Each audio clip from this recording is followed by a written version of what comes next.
नमस्कार। पोखराकै पहिलो television golden I टेलिभिजनको गोल्डन आई समाचारमा बिन्दुको स्वागत छ।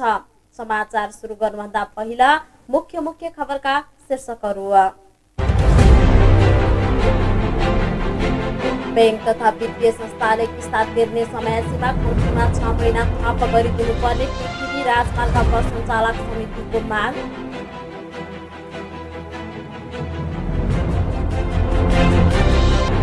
नेपालमा दिन प्रतिदिन बढ्दै गइरहेको कोरोना संक्रमितको संख्या 8,000 नाग्यो। 1,402 जना उपचार मुक्त।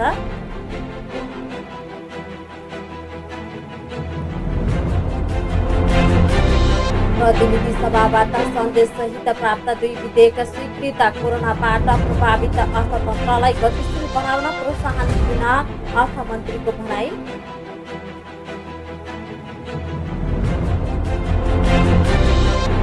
र भारतमा कोरोना संक्रमितको संख्या बढ्दै, योसँगै भारतमा संक्रमितको संख्या 3,80,000 भन्दा बढी।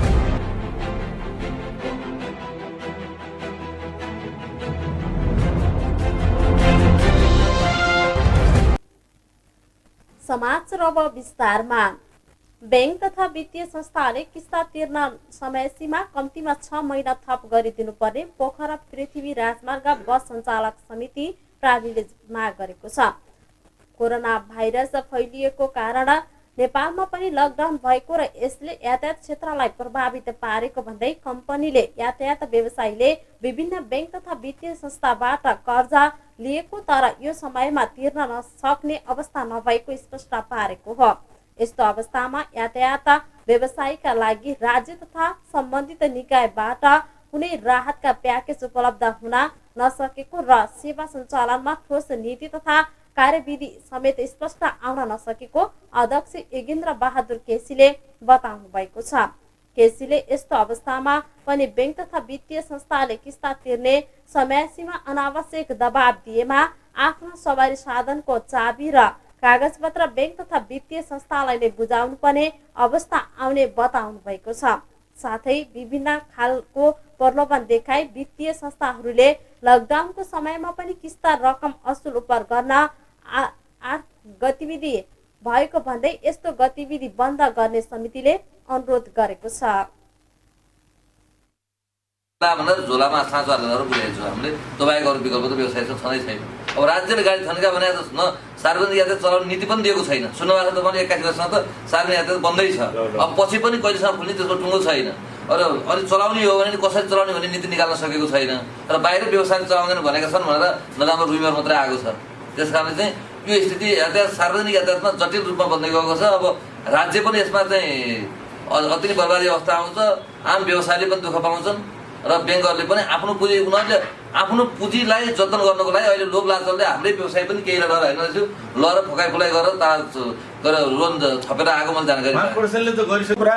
हाम्रो समस्या कहाँनिर छ भने अब चालक सहचालकलाई पिपिईको व्यवस्था कसले गर्ने? अस्तिको निर्देशिकामा पनि सबै व्यवसायीले गर्ने भनेको छ।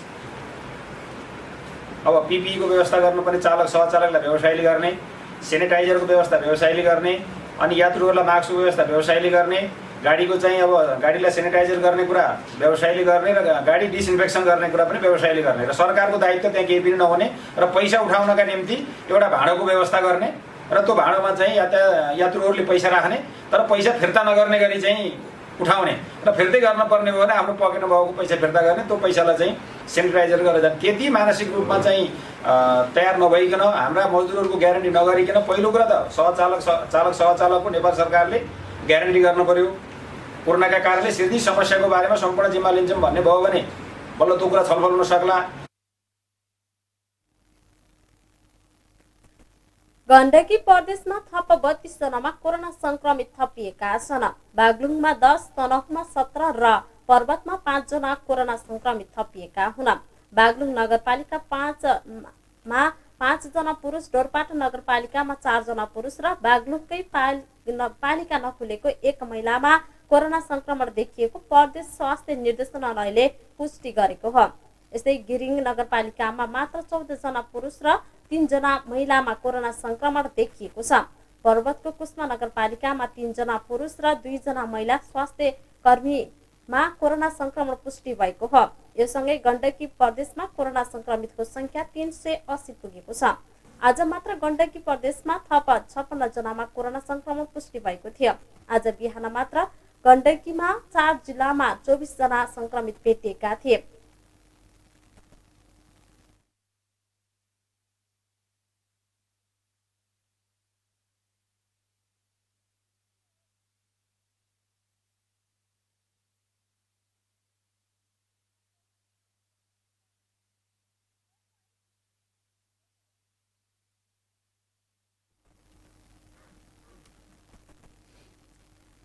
संरक्षणको चर्चा भए पनि विगतदेखि नै यो वा त्यो बाहनामा काम हुन नसक्ने फेवातालमा यतिखेर पनि काम धमाधम जारी रहेको छ।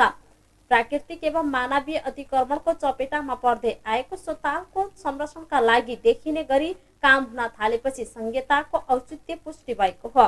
पोखराको मुटुमा अवस्थित ताल बचाउन प्रदेश सरकार र पोखरा महानगरपालिकाको संयुक्त साझेदारीमा फेवा जलधार संरक्षण क्षेत्रका विभिन्न 4वटा खोलामा सिल्टेसन बाँध र सिल्टेसन पोखरीको निर्माण भइरहेको छ।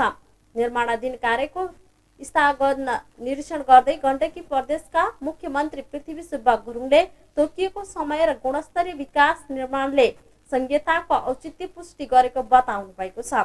उहाँले नेपालको संवैधानिक व्यवस्था अनुसार ताल तलैयाको सीमाङ्कन सङ्घ सरकारले संरक्षणको जिम्मेवारी प्रदेश सरकारले र उपयुक्त स्थानीय सरकारलाई रहेको स्पष्ट पार्नु भएको छ।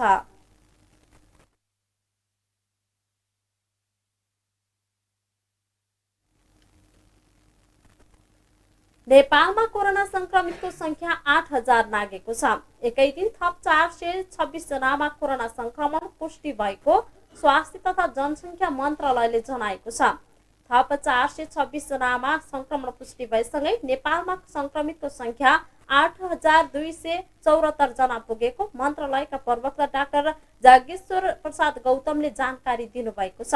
संक्रमित मध्ये 75 जना पुरुष, 765 जना पुरुष र 707 जना महिला रहेको बताइएको छ। यस्तै गौतमका अनुसार हालसम्म देशका 74 जिल्लामा कोरोना संक्रमित देखिएको बताइएको छ। नेपालमा कोरोना भाइरसबाट मर्नेको संख्या 22 पुगेको मन्त्रालयले जनाएको छ।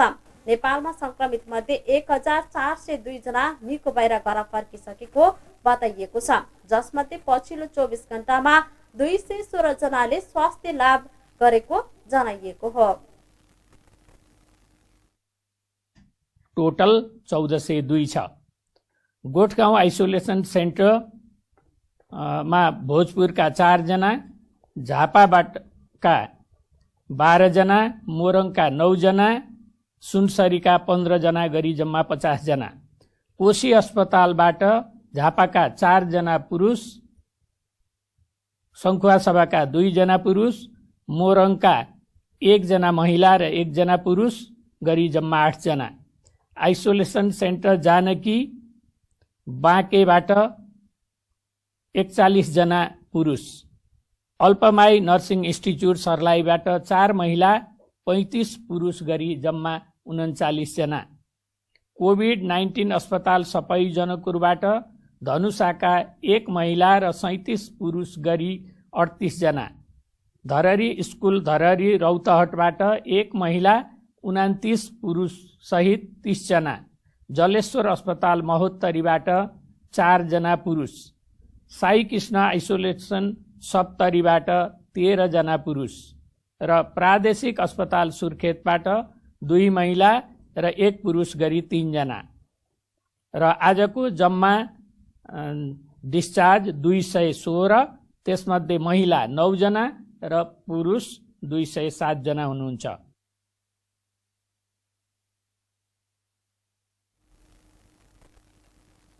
सरकारले स्थानीय पूर्वाधार विकास साझेदारी कार्यक्रम अर्थात् सांसद विकास कोषमा खर्च नभएको रकम कोरोना रोकथाम तथा उपचारका लागि खर्च गर्ने सक्ने निर्णय गरेको छ। असार 2 गते बसेको मन्त्री परिषदको बैठकले स्थानीय पूर्वाधार साझेदारी कार्यक्रमको रकम सम्बन्धित पालिकामा कोरोनाको रोकथाम तथा उपचारका लागि खर्च गर्न सक्ने निर्णय गरेको थियो। सरकारले स्थानीय पूर्वाधार विकास साझेदारी कार्यक्रम तेस्रो संशोधन नियमावली 2077 स्वीकृत गरी खर्च नभएको रकम कोरोनाको रोकथाम तथा उपचारका लागि खर्च गर्न सक्ने व्यवस्था गरेको छ। चालु आर्थिक वर्षको लागि कोषमा छुट्याइएको रकम मध्ये खर्च नभएको रकम असार 15 गतेभित्र सम्बन्धित पालिकामा रहेको कोरोना भाइरस व्यवस्थापनको लागि खोलिएको खातामा जम्मा गर्नुपर्ने बताइएको छ।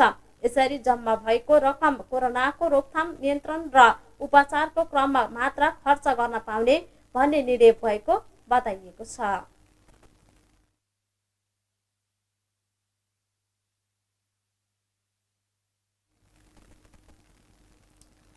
राष्ट्रिय सभाको आजको बैठकमा प्रतिनिधि सभाबाट सन्देश सहित प्राप्त केही अध्यादेश खारेज गरी नेपाल ऐनको साबिकको व्यवस्था जगाउन बनेको अध्यादेशलाई प्रतिस्पादन गर्न विधेयक 2077 माथि विचार गरियोस् भन्ने प्रस्ताव स्वीकृत भएको छ। कानुन न्याय तथा संसदीय मामिला मन्त्री डाक्टर शिवमाया तुम्बा आम्फेले प्रस्तुत गर्नुभएको सो प्रस्ताव सर्वसम्मतिले स्वीकृत भएको हो। नेपाल कम्युनिस्ट पार्टी नेकपाका ठगेन्द्र प्रकाश पुरी र नेपाली कांग्रेसका प्रकाश पन्तले विधेयकको सैद्धान्तिक छलफलमा भाग लिनुभएको थियो। यसअघि राष्ट्रिय सभाका अध्यक्ष गणेश प्रसाद तिमिल सिन्हाले राष्ट्रपतिको कार्यालयबाट प्राप्त नेपालको संविधान दोस्रो संशोधन विधेयक 2077 प्रमाणीकरण सम्बन्धी पत्रको बेहोरा पढेर सुनाउनु भएको थियो। प्रमाणीकरण सम्बन्धी पत्र प्राप्त हुन आएको छ। म सोको बेहोरा पढेर सुनाउँछु। संघीय संसदको दुवै सदनको बैठकबाट पारित भई नेपालको संविधानको धारा 274 को उपधारा 9 बमोजिम प्रमाणीकरणको लागि पेश हुन आएको देहाय बमोजिमको विधेयक सम्माननीय राष्ट्रपति श्रीमती विद्यादेवी भण्डारीज्यूबाट नेपालको संविधानको धारा 274 को उपधारा 10 बमोजिम प्रमाणीकरण भएकोले सोको प्रमाणीकृत प्रति एक थान यसै साथ सम्म राखी पठाएको बेहोरा अनुरोध गर्दछु। क्रम संख्या 1 नेपालको संविधानलाई संशोधन गर्न बनेको विधेयक प्रमाणीकरण मिति 2077-3-4 डाक्टर हरि पौडेल सचिव।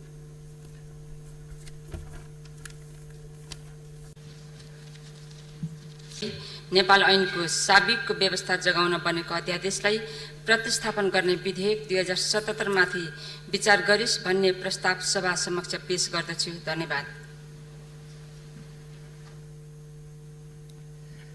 माननीय सदस्यहरू, प्रतिनिधि सभाबाट सन्देशित प्राप्त केही अध्यादेश खारेज गरी नेपाल ऐनको साबिकको व्यवस्था जगाउन बनेको अध्यादेशलाई प्रतिस्थापन गर्ने विधेयक 2077 माथि विचार गरियोस् भन्ने प्रस्तावमाथिको छलफल प्रारम्भ हुन्छ।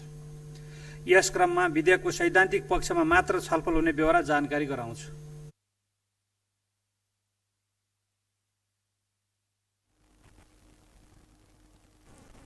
अर्थमन्त्री डाक्टर युवराज खतिवड़ाले कोरोना भाइरसका कारण प्रभावित अर्थतन्त्रलाई क्रमशः गतिशील बनाउन निजी क्षेत्रलाई विश्वासमा लिएर प्रोत्साहन दिने बताउनु भएको छ। राष्ट्रिय सभाको बैठकमा प्रतिनिधि सभाबाट सन्देश सहित प्राप्त आर्थिक विधेयक 2077 माथिको छलफलका क्रममा मन्त्री डाक्टर खतिवड़ाले भूकम्पपछिको पुनर्स्थापना र पुनर्निर्माणको अनुभवका आधारमा अगाडि जान सकिने बताउँदै हाल मानवीय स्वास्थ्य समस्या बीच अर्थतन्त्रका केही सबल पक्ष कायमै रहेको बताउनु भएको हो। श्रम बजारमा टुटेको हाम्रो सम्बन्धलाई पुनः संयोजन र आपूर्ति श्रृङ्खलालाई सहज गरिने भन्दै आयातमा क्रमिक सुधार हुँदै गएको बताउनु भएको हो। मन्त्री खतिवड़ाले कोरोना सङ्कट कति लामो समयसम्म रहन्छ र सरकारका लक्ष्य कति सरल र छिटो ढङ्गले जान्छ भन्नेमा अर्थतन्त्रको विकासमा भर पर्ने उल्लेख गर्दै आगामी आर्थिक वर्षको राजस्वको शीर्षकगत बाँडफाँड अन्तर्गत राजस्व भन्सार अन्त शुल्क अन्य कर र गैर करका प्रक्षेपणको विवरण अवगत गराउनु भएको छ। सरकारले आगामी आर्थिक वर्षका लागि 10 अर्ब 11 खर्बको राजस्वको लक्ष्य सहित त्यसको 29.9% मूल्य अभिवृद्धि करबाट असुल गरिने विधेयकमा प्रस्ताव गर्नुभएको छ। 75 करोड राजस्व सङ्कलन गर्ने लक्ष्य सहित यो विधेयक प्रस्तुत भएको छ। यो लक्ष्य आर्थिक वर्ष 76-77 को सुरुको लक्ष्यको तुलनामा चाहिँ करिब 9%ले कम हो। आगामी आर्थिक वर्षको लक्षित राजस्वको शीर्षकगत बाँडफाँड गर्दा कुल राजस्वको 29.9% मूल्य वृद्धि करबाट 23.5% आयकरबाट 17.6% भन्सार महसुलबाट, 15% अन्तशुल्कबाट, 4.2% अन्य करबाट र 9.8% गैर कर राजस्वबाट का स्रोतबाट सङ्कलन गर्ने लक्ष्य राखिएको छ। आगामी आर्थिक वर्षको कुल लक्षित 10 खर्ब 11 अर्ब रुपियाँको राजस्वमध्ये संवैधानिक व्यवस्था बमोजिम प्रदेश र स्थानीय तहमा राजस्वको बाँडफाँडको माध्यमबाट रु 1 खर्ब 22 अर्ब हस्तान्तरण हुने र सङ्घीय सञ्चित कोषमा रु 8 खर्ब 89 अर्ब दाखिल हुने अनुमान गरिएको छ। सामान्य अध्यक्ष महोदय, अब अध्यक्ष महोदयको अनुमतिले प्रतिनिधि सभाबाट सन्देशसहित प्राप्त आर्थिक विधेयक 2077 माथि विचार गरियोस् भन्ने प्रस्ताव सभा समक्ष पेश गर्दछु। धन्यवाद। माननीय सदस्यहरू, प्रतिनिधि सभाबाट सन्देशसहित प्राप्त आर्थिक विधेयक 2077 माथि विचार गरियोस् भन्ने प्रस्तावमाथिको छलफल प्रारम्भ हुन्छ। भारतमा कोरोना संक्रमितको संख्या दैनिक बढ्दै गएको छ। 24 घण्टामा 13,586 जना संक्रमित थपिएका छन्। यो सँगै भारतमा संक्रमितको संख्या 3,80,532 पुगेको छ। सोही अवधिमा 336 जना संक्रमितको मृत्यु भएको छ। एकै दिन यति धेरै संख्यामा संक्रमित भेटिएको यो भारतमा पहिलो पटक हो। यसअघि हिजो एकै दिन 12,881 संक्रमित भेटिएका थिए। कुल संक्रमित मध्ये 1,63,248 जना सक्रिय संक्रमित रहेका छन् भने हालसम्म 2,04,711 जना उपचारपछि डिस्चार्ज भएको भारत सरकारले जनाएको छ। मृतकको संख्या 12,573 पुगेको बताइएको छ। सबैभन्दा धेरै संक्रमित भेटिएको महाराष्ट्रमा गत 24 घण्टामा 3,752 संक्रमित थपिएका छन्। यो सँगै महाराष्ट्रमा संक्रमितको संख्या 1,20,504 पुगेको छ भने 5,751 जनाको मृत्यु भएको छ। हालसम्म 60,838 जना उपचारपछि निको भएका छन्। यस्तै तमिलनाडुमा 52,334 संक्रमित रहेका छन् भने 625 जनाको मृत्यु भएको छ। यस्तै 28,641 जना निको भएका छन्। त्यस्तै दिल्लीमा संक्रमितको संख्या 49,979 पुगेको छ। हालसम्म 1,969 जनाको मृत्यु भएको छ भने 21,341 जना उपचारपछि निको भएका छन्।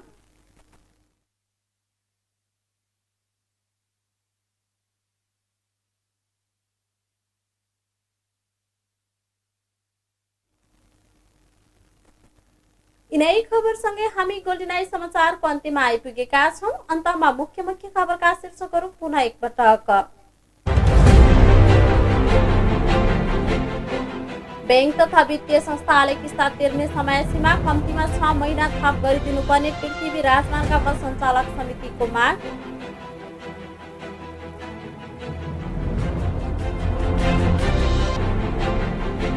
नेपालमा दिन प्रतिदिन बढ्दै गइरहेको कोरोना संक्रमितको संख्या 8,000 नाग्यो। 1,402 जना उपचार मुक्त।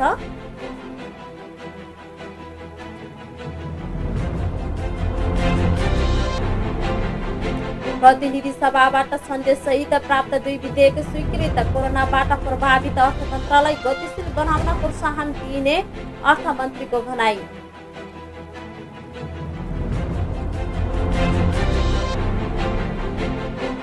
र भारतमा कोरोना संक्रमितको संख्या बढ्दै भारतमा संक्रमितको संख्या 3,80,000 भन्दा धेरै।